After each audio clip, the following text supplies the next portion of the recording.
Hello dear students, welcome to Signing Success in English. As you are a class 12th student, मुझे आज ये chapter start करने से पहले आपसे कुछ बात करनी है और वो बात ये है कि इस बार बोर्ड एग्जाम आपके लिए बहुत इंपॉर्टेंट होने वाले हैं क्योंकि यही आपका करियर डिसाइड करेंगे।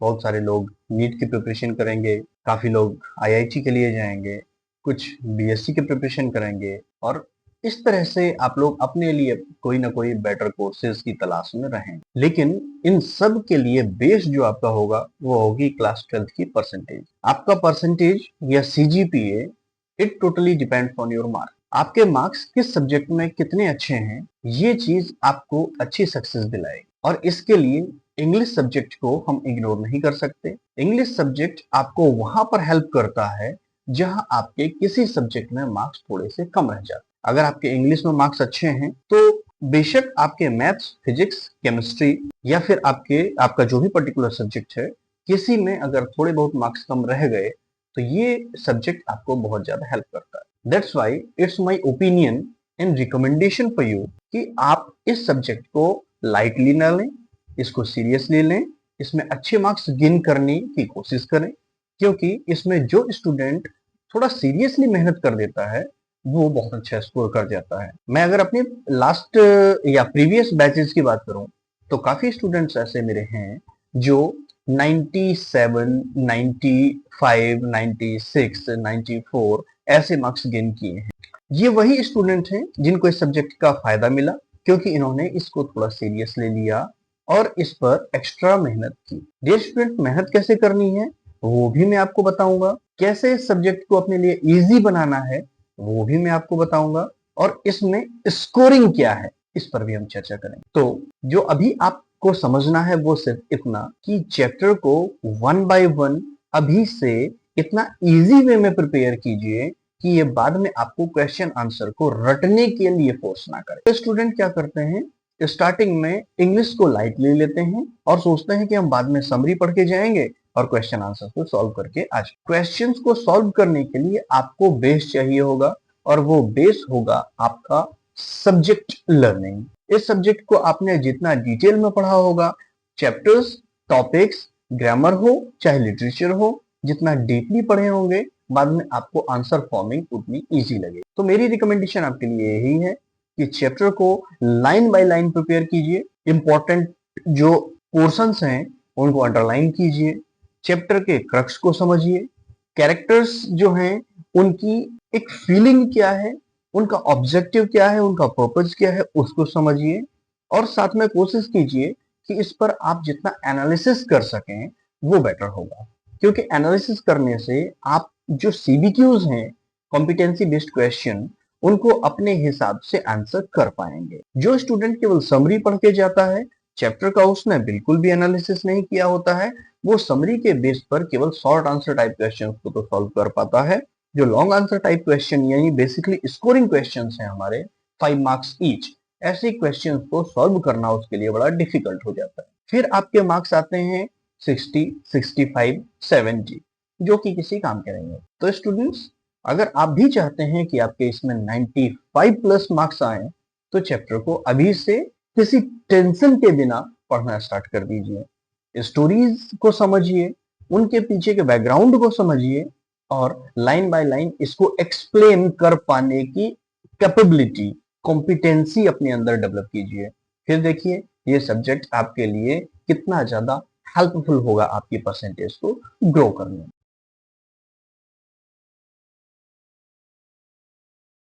तो dear students, the chapter is the last lesson written by Alphonse Daudet. Chapter को स्टार्ट करने से पहले थोड़ा सा हम इसके जो ऑथर हैं अल्फोंस डॉडे, इनके बारे में जान लेते हैं जिससे हमको ये जानने में मदद मिलेगी कि ये चैप्टर का बैकग्राउंड क्या है, ऑथर किस कंट्री से हैं और उन्होंने किस इवेंट को बेस करके इस चैप्टर को कंपोज किया है।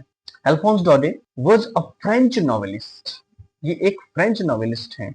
इससे हमको पता चलता है कि कहीं ना कहीं इसकी स्टोरी फ्रांस के अराउंड रिवॉल्व कर रही है एंड शॉर्ट स्टोरी राइटर ये थे। The last lesson is set in the days of the Franco Prussian war 1870-1871। So student, ये जो स्टोरी है ये ड्यूरिंग फ्रैंको प्रूशियन वॉर लिखी गई थी। और ये फ्रैंको प्रूशियन वॉर क्या है, इस पर भी अब हम आगे डिस्कस करने वाले हैं। In which France was defeated by Prussia, France को प्रशिया ने डिफीट कर दिया था, लेड बाय बिस्मार्क। अगर आपने 9th क्लास में नाजी जर्मनी वाला चैप्टर रीड किया है तो आप जरूर इस चैप्टर को अच्छे से समझ पाएंगे। Prussia then consisted of what now are the nations of Germany, Poland and parts of Austria. तो ये जानना आपके लिए जरूरी है कि प्रशिया क्या है। प्रशिया वो कंट्री था जो आज प्रेजेंट टाइम पर जर्मनी, पोलैंड एंड ऑस्ट्रिया का पार्ट है। इसको कंबाइंड फॉर्म में प्रशिया कहा जाता है। In this story the French districts of Alsace and Lorraine have passed into Prussian hands.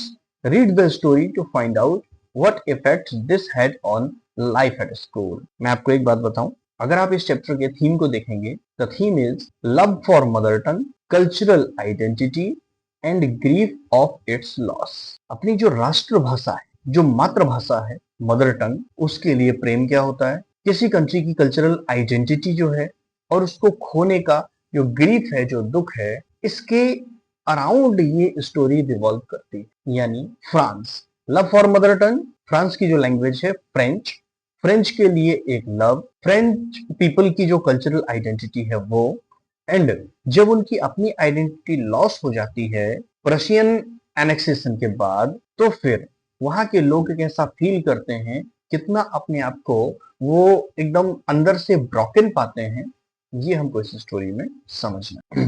So dear student, notice these expression in the text, infer their meaning from the context. यहाँ कुछ expressions दिए हुए हैं, इनका meaning अगर आप जान जाएंगे तो ये चैप्टर आपको डिकोड करना वेरी इजी हो जाएगा। The first is in great dread of, dread means terror, बहुत ज्यादा भय या डर जब किसी चीज का हो जाता है। इन यूनिजन मीन्स साथ में, टुगेदर, यूनिटी, काउंटेड ऑन, किसी चीज पर जब फोकस किया जाता है, दैट इज काउंटेड ऑन।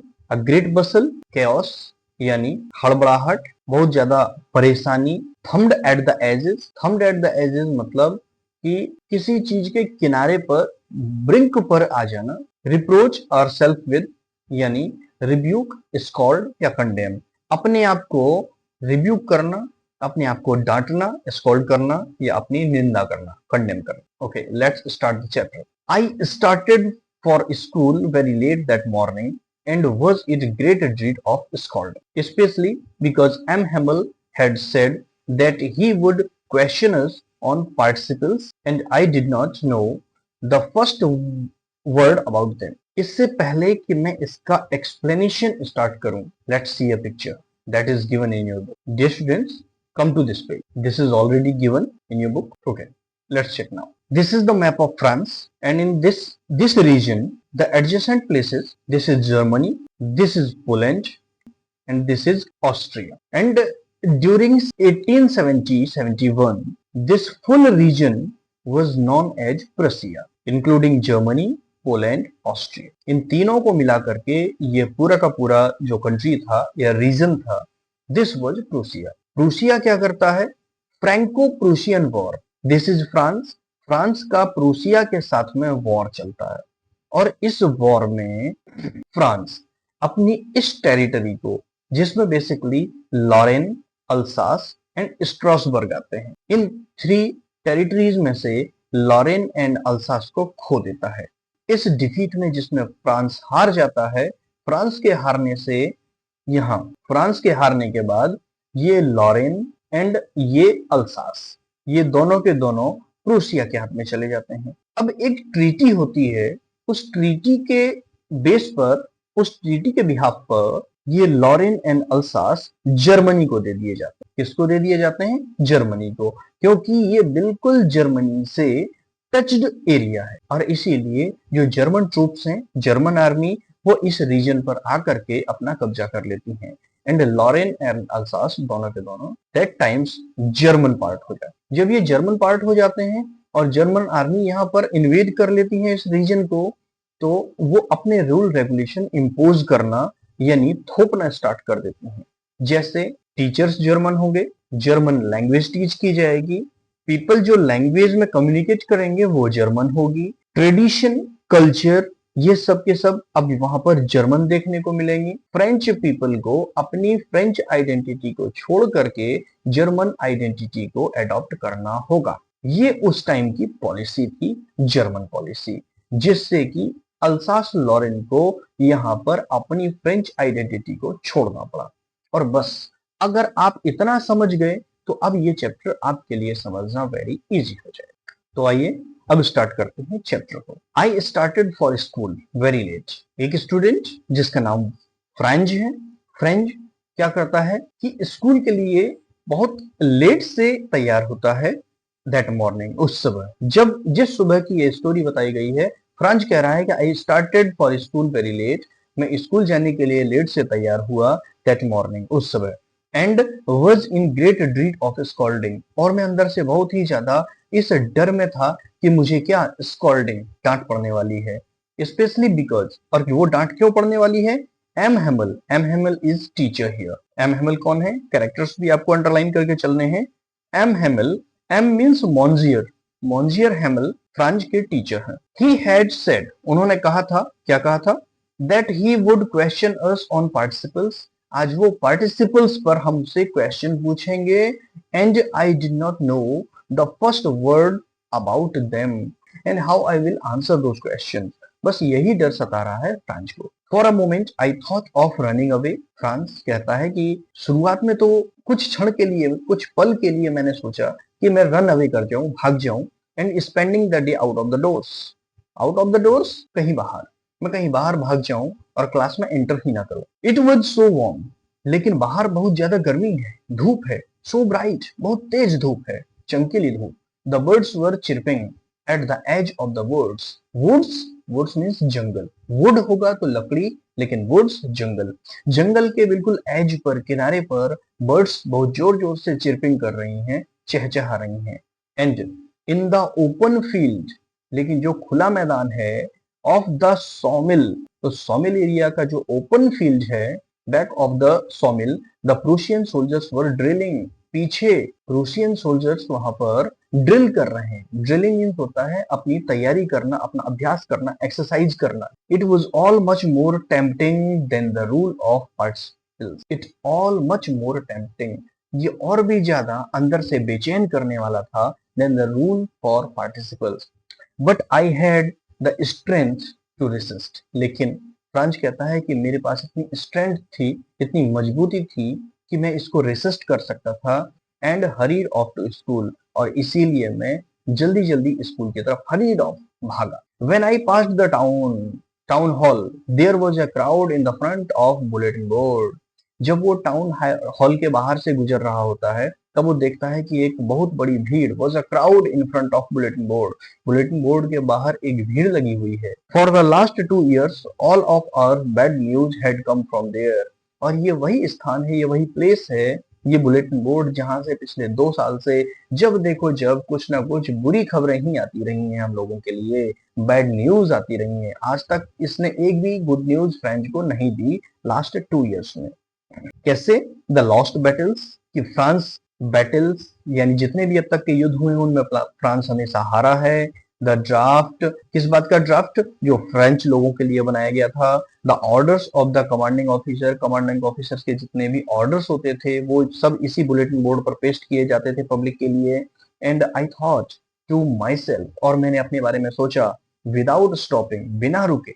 अब फ्रांच ये सब सीन देखते हुए जा रहा है कि टाउन हॉल के बाहर बहुत सारे लोग इकट्ठा हैं, बुलेटिन बोर्ड पर कुछ देख रहे हैं, इसने आज तक कभी हमें कोई गुड न्यूज नहीं दी, शायद आज भी कुछ ना कुछ बैड न्यूज ही हमको देने वाला है, और मुझे यहाँ पर रुकना चाहिए या नहीं। तो वो कहता है कि विदाउट स्टॉपिंग, बिना रुके मैंने सोचा, क्या सोचा? What can be the matter now, कि अब आखिर ऐसा कौन सा मैटर हो सकता है कि लोग यहाँ पर इस तरह से एक क्राउड के फॉर्म में भीड़ लगाए हुए खड़े हुए। फ्रांच आगे कह रहा है, then as I hurried by the fast as I could go, और फिर जो मैं भागा, इतना तेज जितना मैं तेज भाग सकता था। द ब्लैक स्मिथ, वो देखता है कि जो लोहे का काम करने वाले लोग हैं, blacksmith, watcher, who was there with his apprentice reading the bulletin, इस बुलेटिन को पढ़ते हुए सब अपने अपने काम में बिजी थे।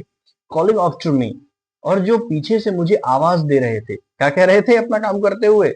Don't go so fast, don't go so fast bub, hey bub, bub means boy, hey boy don't go so fast, इतना तेज मत दौड़ो, इतना तेज मत जाओ। You will get to school in plenty of time, तुम्हें स्कूल पहुंचने में अभी सफिशिएंट टाइम है, इतना तेज भागने की जरूरत नहीं है।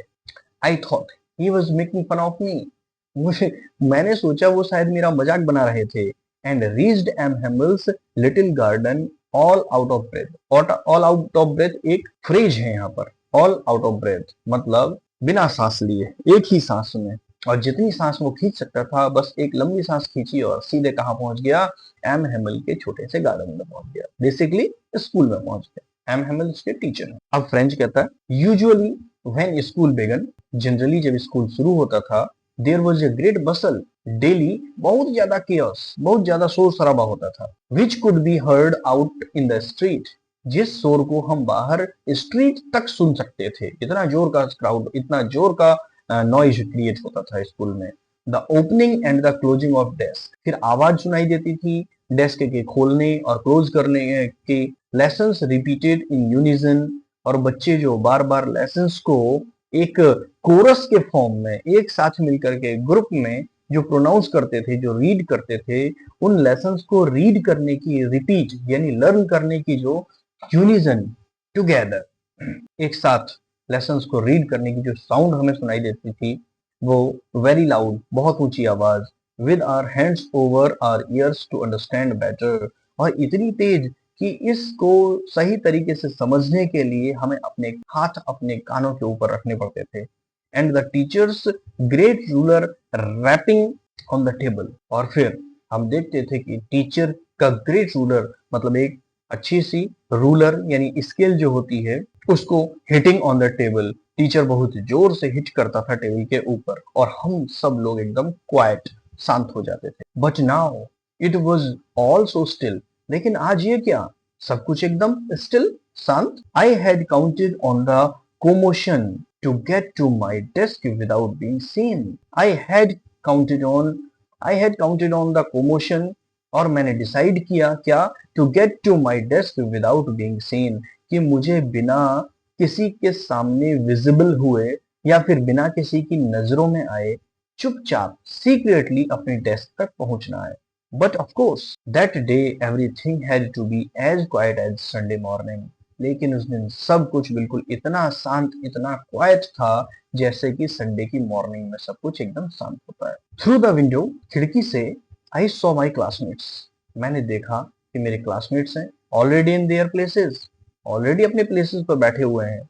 And M Hamel walking up and down with his terrible iron ruler under his arm, और एम हेमल अपने आर्म मतलब अपने हाथ के नीचे, अपने बाह के नीचे वही ग्रेट टेरिबल आयरन रूलर जो है उसको दबाए हुए क्लास में अप एंड डाउन, ऊपर नीचे, इधर उधर बस वॉक कर रहे हैं, चल रहे हैं। वो इतने बेचैन थे। यहाँ उनका इस तरह से वॉक करना दिखाता है कि आज वो कितने ज्यादा अपसेट हैं, कितने अनरेस्ट हैं आज। फ्रांच कहता है I had to open the door, मुझे दरवाजा आज खोलना पड़ा।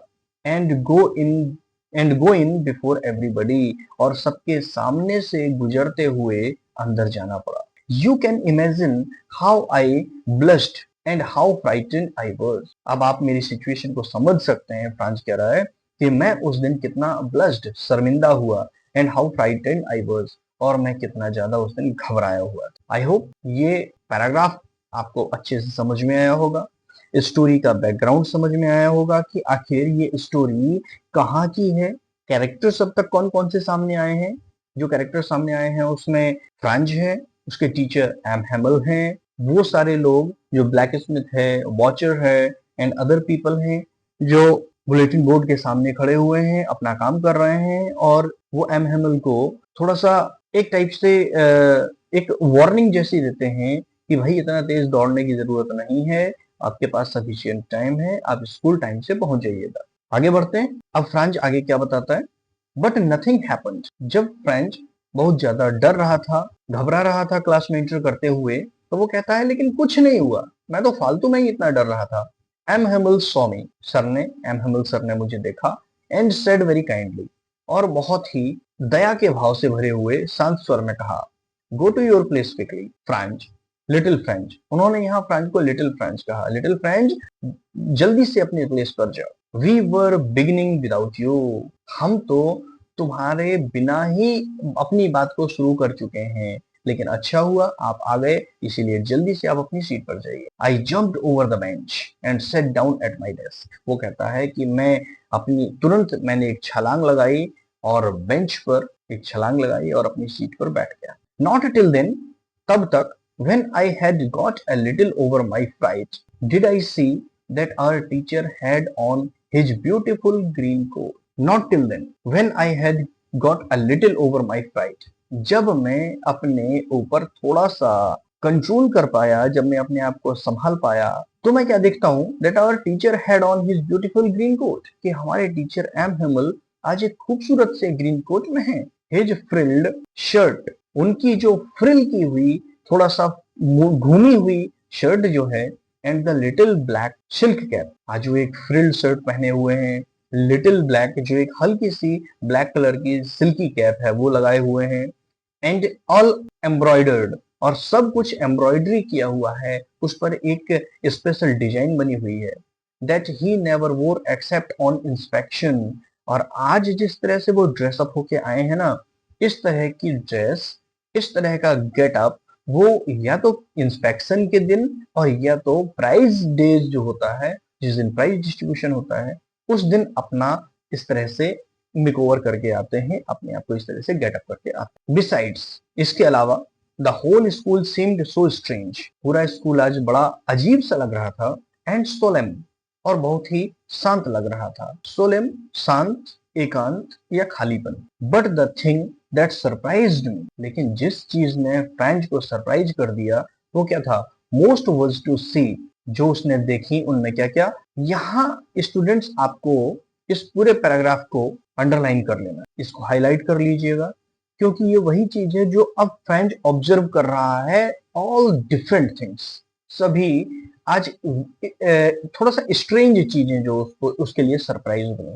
कौन कौन सी हैं? On the black benches, on the back benches, पीछे की बेंच जो है क्लासरूम की, दैट वर ऑलवेज एम्प्टी, जो हमेशा खाली रहती थी, the village people sitting quietly like ourselves, वहां पर हमारी ही तरह गांव के लोग आज एकदम शांति से बैठे हुए थे, जिनमें old Hauser with his three cornered hat, वहां एक ओल्ड हाउसर थे जो कि अपने थ्री कॉर्नर्ड हैट लगाए हुए थे।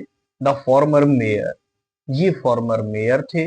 द फॉर्मर पोस्ट मास्टर, और फॉर्मर पुराने यानी इससे पहले के पोस्ट मास्टर थे, एंड सेवरल अदर बिसाइड, और इनके अलावा और भी बहुत सारे लोग, हाउसर जो थ्री कॉर्नर्ड हेड में थे, फॉर्मर मेयर थे, फॉर्मर पोस्ट मास्टर थे, एंड सेवरल अदर पीपल उनके बिसाइड यानी बगल में बैठे हुए। एवरीबडी लुक्ड सैड, हर कोई उदास लग रहा था, and Hauser had brought an old primer thumbed at the edge, जो हाउसर था वो लेके आया था अपने साथ में ओल्ड प्राइमर, एक पुरानी सी बुक लेके आया था, थम्ड एट द एज, जिसे उसने दबाया हुआ था अपने अंगूठे से, बिल्कुल thumbed at the edge, and held it open on his knees, उसे उसने अपने घुटनों के ऊपर खोल करके उसके एज को अपने अंगूठे से दबाया हुआ था।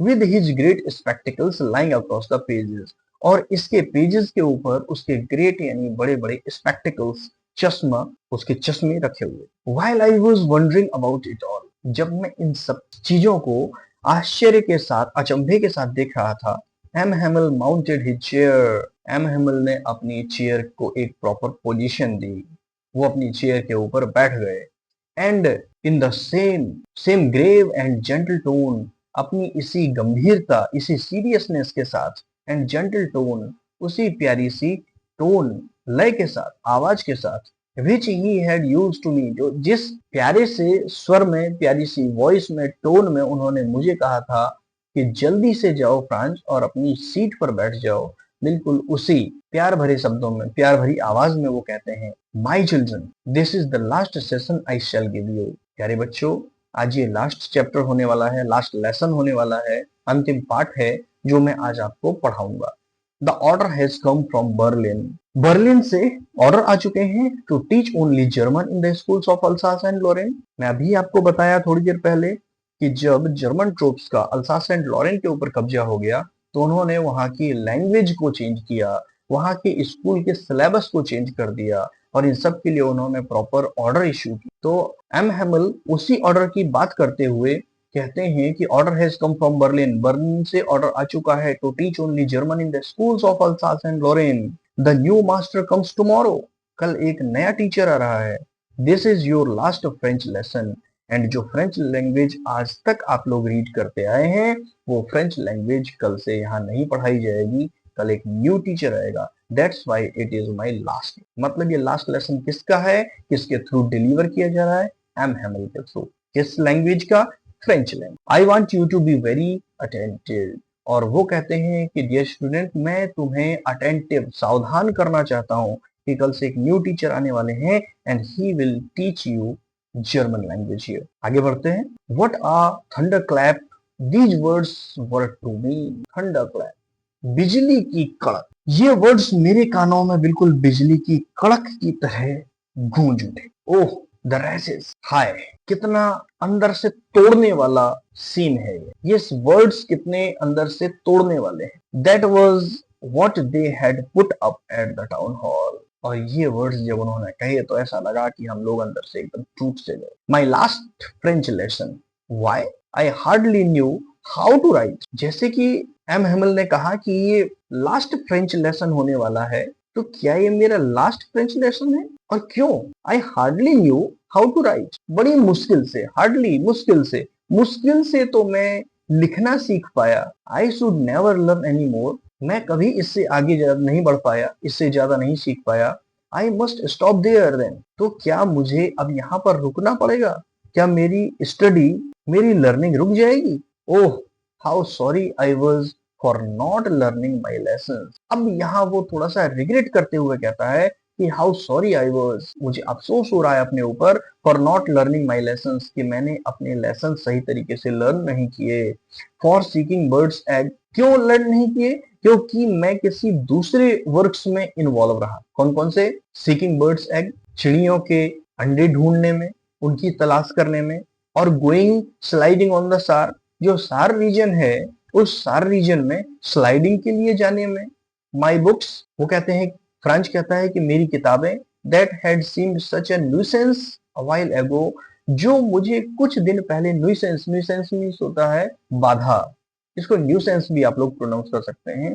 As such a nuisance a while ago, जो कल तक मुझे एक बोझ के समान लगती थी। सो हैवी टू कैरी, मेरे लिए एक बाधा थी, बोझ के समान लगती थी मुझे ले जाने में, लाने में। माई ग्रामर, वो ग्रामर जो मैं सीख रहा था। And my history of the saints, संतों की, सेंट्स की जो हिस्ट्री मैं सीख रहा था। वर ओल्ड फ्रेंड्स, ये सब मेरे पुराने साथी थे। बहुत दिन से ना तो मैंने ग्रामर पढ़ी, ना मैंने सेंट्स की हिस्ट्री पढ़ी। ये किताबें मेरे लिए भारी लगने लगी थी, बोझ जैसी लगने लगी थी। But now that I couldn't give up, इनको आज मैं इस तरह से तो नहीं गिव अप कर सकता था जैसे मुझे कहा जा रहा था इन सबको छोड़ने के लिए। ये मेरे सब पुराने साथी रहे हैं और मैं आज इन्हें अचानक से एक ऑर्डर के बेस पर कैसे छोड़ दूं? एंड एम हैमल टू, और साथ में अपने टीचर एम हैमल को मैं छोड़ दूं, जैसे कि उन्होंने कहा कि कल एक न्यू टीचर आएगा।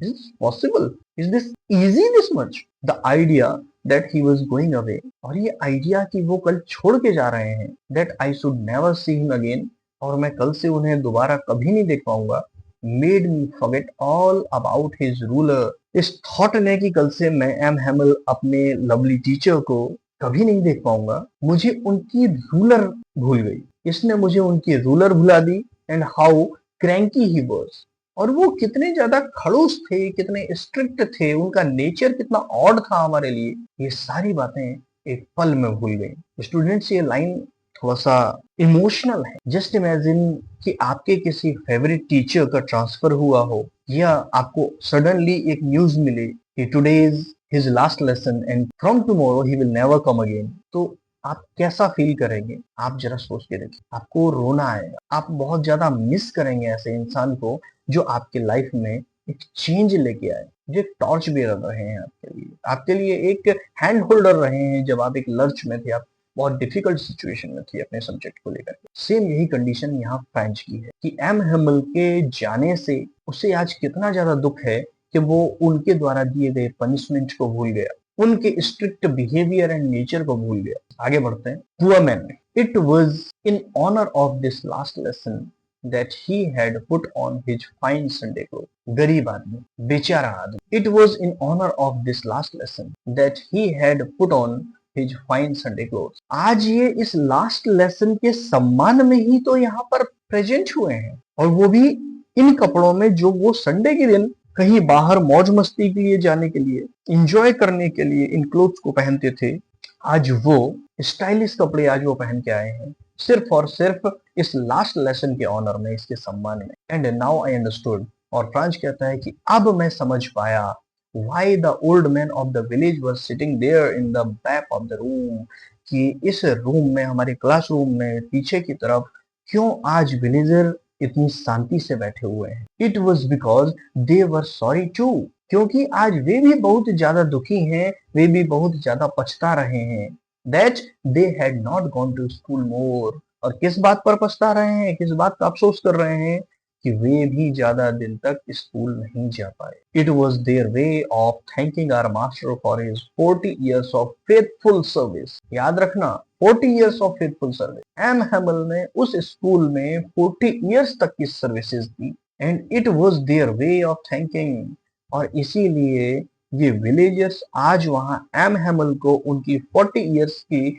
सर्विस के लिए थैंक्स बोलने आए, and of showing their respect for the country that was theirs no more, और साथ ही साथ आज वो उस कंट्री को रिस्पेक्ट देने के लिए यहाँ पर गैदर हुए हैं जो अब और ज्यादा उनका नहीं रहा। तो किसका रहा?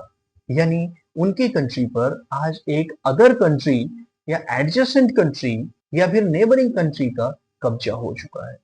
अब ये कंट्री उनका नहीं रहा, they are just as slaves, आज से वो गुलाम की तरह ट्रीट किए जाए। Moving over to next paragraph. While I was thinking of all this, जब मैं इस सब के बारे में सोच रहा था, I heard my name called, मैंने सुना कि मेरा नाम बुलाया जा रहा है। It was my turn to decide, अब ये मेरी बारी थी, मुझे आगे जाकर के कुछ बोलना था। What would I not have given to be able to say that the dreadful rule of the participle also, what would I not have given to be able to say, मेरे अंदर इतनी क्षमता नहीं थी कि मैं वहां जाकर के कुछ भी कह पाता।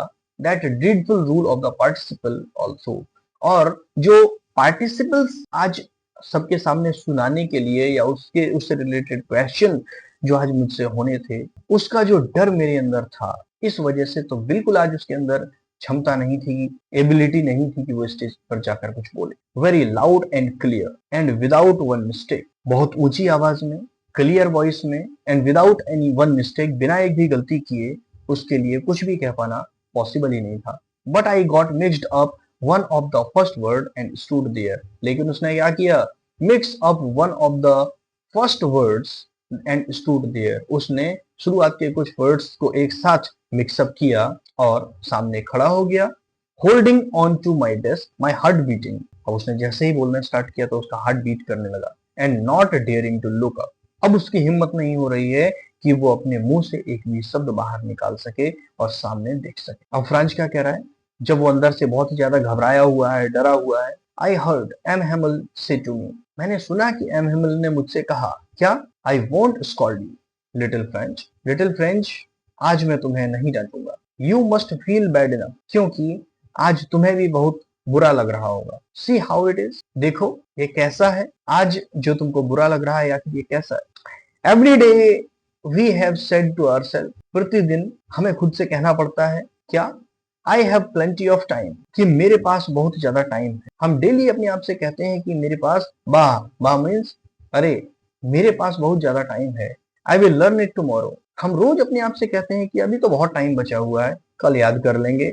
एंड नाउ यू सी, और आज देख रहे हो, where we have come out, हम कहाँ आ चुके हैं, जब हमारे पास अब कल के लिए टाइम ही नहीं बचा है। This is the last lesson today, हम हमेशा कहते थे कि कल करेंगे कल करेंगे, और आज ऐसे मोमेंट पर आकर खड़े हो गए हैं when we don't have any more time. That's the great trouble with Alsace, आज अल्सास के ऊपर एक भयानक संकट है। She puts off learning till tomorrow. Now Those fellows out there will have the right to say to you. अब वो क्या करते हैं एम हेमल कि दूसरे लोगों का एग्जाम्पल देते हुए क्लास में डिस्क्लोज करते हैं अपने आप को। कैसे? Now those fellows out there, वो कहते हैं देखो वहां जो बाहर वो लोग हैं, there will have the right to say to you, उनके पास एक आज राइट है तुम्हें ये कहने के लिए, how it is you pretend to be Frenchman, देखो तुम जो ये दिखा रहे हो, ये शो कर रहे हो टू बी फ्रेंचमैन, कि तुम एक फ्रेंचमैन हो, and yet you can neither speak nor write your own language, but you are not the worst, लेकिन तुम इतने भी ज्यादा खराब नहीं हो। Poor little French, poor little French, तुम तो दिखाते हो कि तुम फ्रेंचमैन हो, लेकिन ना तो तुम अपनी लैंग्वेज को लिख सकते हो सही से और ना ही तुम बोल सकते हो। But you are not the worst, लेकिन तुम इतने भी खराब नहीं हो। We have all a great deal to reproach ourselves with. Your parents were not anxious enough to have you learn. और फिर आगे एम हेमल एक कंप्लेंट टाइप की करते हैं। क्या कहते हैं? Your parents, तुम्हारे माता पिता, were not anxious enough to have you learn.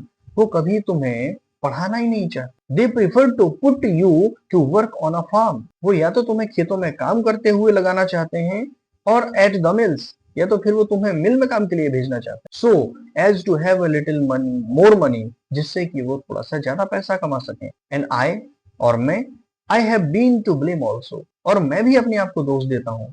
तुम्हारी आज जो ये कंडीशन है, इसके लिए केवल तुम्हारे पेरेंट्स दोषी नहीं है।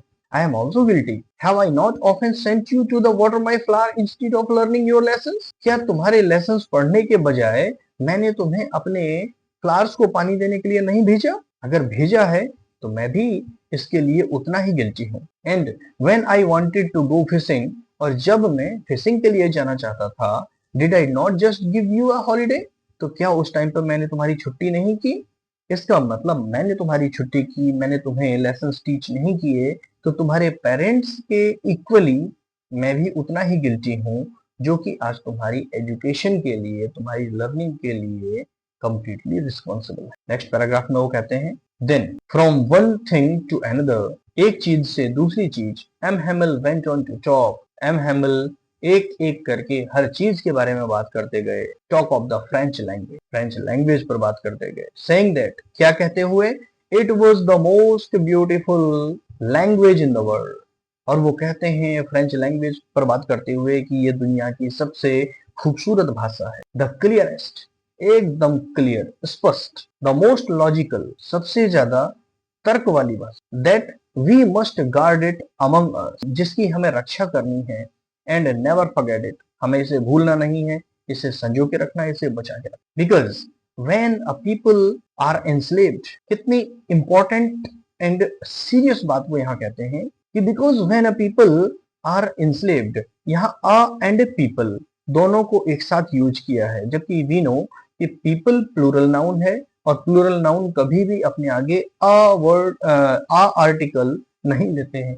लेकिन अगर प्लूरल के आगे अ लगा हुआ है, इसका मतलब people of a particular country. इसका मतलब जब किसी कंट्री के पीपल को एंस्लेव किया जाता है, बंदी बनाया जाता है, गुलाम बना लिया जाता है, as long as they hold fast to their language, तो जब तक वो अपनी लैंग्वेज से बंधे रहते हैं, होल्ड फास्ट मतलब जकड़ के रखना, बांध के रखना, पकड़ के रखना, तो जब तक वो अपनी लैंग्वेज को पकड़ के रखते हैं, their language, it is as if they had the key to their prison, तो तब तक ये मान करके चलिए, एज इफ मतलब मानो, तो अब तक मान करके चलिए कि उनके पास जेल के अंदर होते हुए भी चाबी है। जेल के अंदर होते हुए की होना मतलब आपको अपने आप को छुड़ाने की ताकत का होना। अगर आप जेल के अंदर हैं और आपके पास दरवाजे की है, तो कभी भी आप ताला खोल करके भाग सकते हैं, यानी आजाद हो सकते हैं।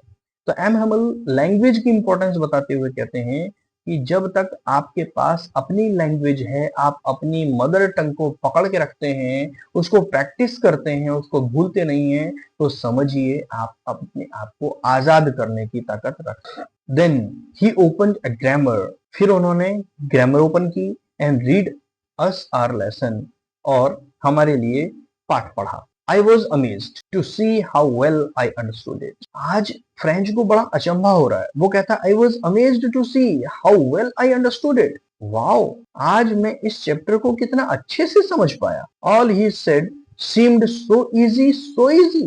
वो कहता है कि यार आज तो ये चैप्टर मेरे लिए इतना आसान था कि बेहद आसान था। आई थिंक, वो कहता है कि मैं सोचता हूँ to that I had never listened so carefully, कि शायद आज तक मैंने कभी इतना सावधानी से नहीं सुना, इतना केयरफुली कभी नहीं सुना मैंने अपने टीचर को, इसीलिए आज तक मुझे सारे लेसन डिफिकल्ट लगे।